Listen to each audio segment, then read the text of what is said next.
ازيكم يا شباب، معاكم سميدة في حلقة جديدة من على المكنة. حلقة النهاردة ريفيو عن تي ان تي 250 موديل 2022. في بداية الحلقة هنتكلم عن السبيكس بتاعة البايك. أول حاجة البايك 249 سي سي، 25.5 حصان. السعة اللترية للتانك 17 لتر. المساعدين قدام مقلوبة قطرها 38، سنجل مساعد خلفي ورا. الجنط الأمامي 17، الجنط الخلفي 17. العداد ديجيتال، الفوانيس قدام ورا بالإشارات كلها ليد. طريقة نقل الحركة جنزير، عدد النقلات 6. التوب سبيد الرسمي وفقا للمصنع 130، بس هقول انا جبت بالموتوسيكل ده كام.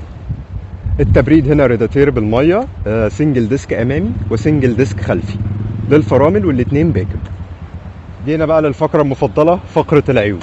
طيب اول حاجة، اول عيب الكرسي. يا جماعة بنيلي، يا جماعة التوكيل في مصر، لو سمحت الكرسي ناشف جدا. انا عارف ان قصة الكرسي الطول والعرض ده مش هنتحكم فيه عشان ده مرتبط بالديزاين العام، بس ابوس رجليكوا زودوا لنا السفنج. بالاضافة ان المساحة التخزينية تحت الكرسي قليلة، دي مش هنتحكم فيها، بس خلع وتركيب الكرسي بتاع الراكب صعب جدا. دي اول نقطة. تاني نقطة المرايات مش حلوة. المرايات مش هنقول انها صغيرة، بس زاوية الرؤية مش احسن حاجة، والكواليتي مش حلوة. من فوق ال 80 90 100 العدسة بتتهز، فده معناه ان الكواليتي بتاع المراية مش كويس. فمحتاجين نظبط قصة المرايات ونعلي حشو السفنج بتاع الكرسي. النقطة اللي بعديها التقطيع. الموتوسيكل ده فيه مشكلة، دايما تحس ان هو حتة ان انت مثبت ايدك على البنزين بينتش شوية او بيقطع شوية، عايز دايما تحس ان انت تديله بنزين. ناس كتير اتكلمت ان المشكلة دي يا بسبب البوجيه يا بسبب حساس التي بي اس. انا شخصيا لسه بدور في القصة دي، بس حتة التقطيع دي مش لطيفة. دايما تحس ان الموتوسيكل عايز يدوس بنزين.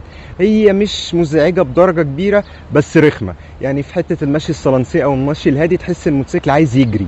فاكيد دي ليها حل، يا في البوجيه يا في الحساس. ارجوكم يعني يكون في دليل واقعي اكتر للقصة دي وتتحل باسرع ما يمكن.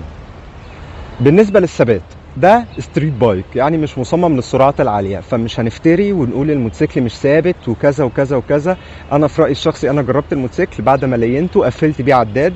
بالمناسبة عداده جاب معايا لغاية 147 كيلو متر. طيب الثبات، نقطة الثبات كويسة جدا ما بين 115 120. اكتر من 120 الموتوسيكل ده مش ثابت.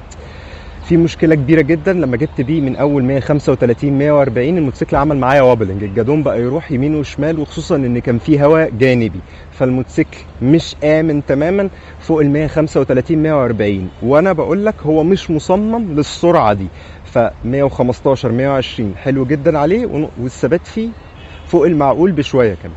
النقطة اللي بعد كده الانتظار. الموتوسيكل للأسف مفيهوش انتظار، أنا مش عارف ليه، مع إن الانتظار مهم ومن تولز السيفتي المهمة في أي موتوسيكل. موتوسيكلات أرخص منه بكتير فيها انتظار، فيا ريت تحطوا لنا زرار انتظار. بالنسبة للعداد مفيهوش ساعة. ليه مفيهوش ساعة؟ نقطة برضو مش أساسية بس مهمة.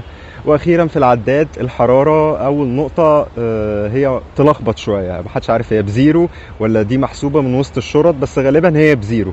فليه؟ او تكتب لي ارقام فوق الشرط بتاعه العداد عشان تبقى واضحه. خلي بالك اللي بيسوق ده بيحتاج يبص نظره خاطفه، مش محتاج يتلخبط. بالنسبه بقى للدواسات، مش عارف ليه انتوا مش حاطين فيها سوسته. طبيعي الدواسه رجلي بتخبط فيها لا قدر الله وقعت بتقفل، فخلي فيها سوسته انها ترد اوتوماتيك. ده سوسته مش هتكلف عليك حاجه. فموضوع السوست في الدواسات برضو من الحاجات الرخمه بس مش من الاساسيه. برضو الموتوسيكل ما فيهوش حماله نص. حماله النص مهمه وانا بغير زيت بشحم الجنزير. موجود في ارضيه زي كده الحماله السناده الناحيه واحده مش هتنفع، في حماله النص مهمه، فليه برضو هي مش موجوده فيه. نخش في المميزات. اول حاجه الديزاين. الموتوسيكل ده انا شخصيا اشتريته عشان الديزاين لانجوج بتاعته هايله جدا بالنسبه لي. انا بحب الستريت بايكس وبحب الديزاين لانجوج دي، فالديزاين لانجوج بصراحه ممتازه. ديزاين يعني سكسي، الديزاين ده مزه بالنسبه لي. تاني نقطة معانا الإضاءة سواء ورا أو قدام ليدات واضحة جدا وبتوفر مستوى إضاءة كويس جدا. أنا مش مشتكي منه خالص. صحيح عايز أزود ليدات لإضاءة أعلى، بس على وضع الستوك بتاعه ممتاز جدا في الإضاءة، والإشارات كمان كليد واضحة جدا. الجنود بالنسبة لي حجم 17 على الموتوسيكل ده حجم ممتاز جدا، موفر لي ثبات قلنا لغاية 115 120، وفي المناورات هايل جدا. لا مكتف الموتوسيكل ولا مخليه خفيف في المناورات والغرز اللي هي في المساحات الضيقه وفي الزحمه. العزم بالنسبه ل 250 سي سي هايل جدا، سواء اول تاني تالت رابع خامس سادس، في نقط اقوى من نقط، في نقلات اقوى من نقلات. يعني النقله الاولى كويسه، الثانيه بيهدى شويه، الثالثه والرابعه كويسه، الخامسه والسادسه بيهدى شويه. بس اوفرول العزم بتاع الموتوسيكل بالنسبه لموتوره بالنسبه لي هايل جدا. السعه اللتريه للتانك 17 لتر، هايله جدا، واستهلاك البنزين من 25 ل 28 كيلو متر لكل لتر، ده برضو بالنسبه لي ممتاز جدا مقابل 250 سي سي. بالنسبه لحجم الموتوسيكل والمناورات في الزحمه هايل جدا، الحجم صغير، الموتوسيكل في المناورات في الزحمه، اكسل جادون، كل ده هايل جدا مع الجنط ال 17 اللي قلنا موفر ثبات لغايه 115 120، حلو قوي على الموتوسيكل ده.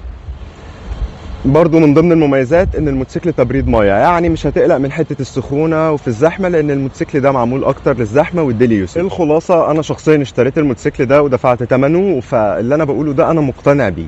اول حاجه الموتوسيكل هايل جدا لحته الديلي يوسج، سواء بتروح مشاوير جامعه شغل، في الزحمه هو ممتاز جدا. انا متضايق بس من حته قيمه مقابل سعر، انا شايف ان 75 غاليه، انا عارف ان كل حاجه رفعت بسبب الدولار، بس انا يعني مستكتر عليه شويه، رقم 75,000 جنيه. بالنسبه لجماعه التوب سبيد بقى المجانين اللي عايزين يشتروا موتوسيكل يجري بيه، انا شخصيا قفلت على الدب الموتوسيكل ده بعد ما لينت. طبعا هو جاب مني 147 كيلومتر في الساعه. التوب سبيد السيف الامنه للموتوسيكل ده ما بين رينج 115 120. بعد كده الموتوسيكل يا جماعه بيلعب، يعني الموتوسيكل عمل وابلنج مني على 130 و140، فهو مش للحته دي. الموتوسيكلات الستريت بايكس الايروداينامكس بتاعتها مش مصممه للحته دي، الموتوسيكل اصلا وزنه خفيف، فهو مش بتاع جري، هو حلو قوي 115 120، هيجيب 147 بس. وبعدين ده مش امان، سنجل ديسك امامي فرامل واحد، ده مش هيوقفك على السرعه العاليه دي. فجماعه الهواة السرعه ما يفكروش ويحسبوا الموتوسيكل ده من ضمن الحزب ده. الخلاصة انا اشتريت الموتوسيكل وراضي بيه جدا، بس مشكلتي من نقص قطع الغيار في التوكيل. الموضوع ده سخيف، في ناس ركنت الموتوسيكل بالشهور بسبب الموضوع ده، فياريت التوكيل ياخد باله شوية من الموضوع ده، ويركز مع مستخدمين بينيلي وبقية مستخدمين البراندات الصيني في مصر في قطع الغيار. انا عارف ان الموضوع صعب، بس لو في مجهود اتبذل هيبقى احسن من كده شوية. وكمان ياريت نزود عدد مراكز الخدمة، لان مفيش غير مركزين خدمة على مستوى جمهورية مصر العربية، فالموضوع ده مهم وناخد بالنا منه. يا رب نكون وصلنا لكم العيوب والمميزات، ويا رب ما نكونش طولنا عليكم. نشوفكم الحلقه الجايه على المكنه.